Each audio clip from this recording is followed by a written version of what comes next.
আসতে এত দেরি হলো কেন? তাহলে আজকে চলে যাই, কাল আসবো। আরে শিলা, রাগ করছিস কেন? আমি কি তাই বলেছি নাকি? তুই বস, আমি তোর জন্য লেবুর জল বানিয়ে আনছি।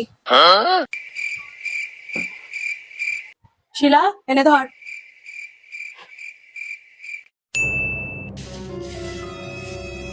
শিলা, আগে দুদিন আসিসনি কেন?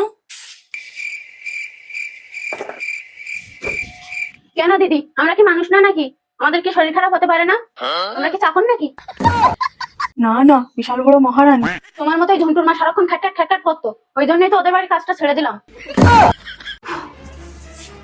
শিলা শোন, কাল গুড্ডুর মাসি মিষ্টি নিয়ে এসেছিল, তোর জন্য ফ্রিজে রেখেছি, খেয়ে নিস। না দিদি, এখন খাবো না, তুমি প্যাক করে দাও। আর হ্যাঁ, বিন্দুর বাবার জন্য দিও কিন্তু। চাকরানির ডিমান্ড দেখো। এখন হুট করে নতুন কোনো কাজের মেয়ে পাবো না বলে সব সহ্য করতে হচ্ছে। কিছু বললে দিদি? কই না তো। না, মনে হলো তুমি মনে মনে কিছু বললে। হ্যাঁ, তুই তো মনোবিজ্ঞানী হয়ে গেছিস, মনের কথাও বুঝতে পারিস। নমস্কার বন্ধুরা, ভিডিওটা ভালো লাগলে অবশ্যই লাইক কমেন্ট করো এবং শেয়ার করে অন্যদের দেখার সুযোগ করে দাও। আর হ্যাঁ, ইউটিউব থেকে হলে অবশ্যই সাবস্ক্রাইব করো এবং ফেসবুক থেকে হলে ফলো করে পাশে থাকো। টাটা।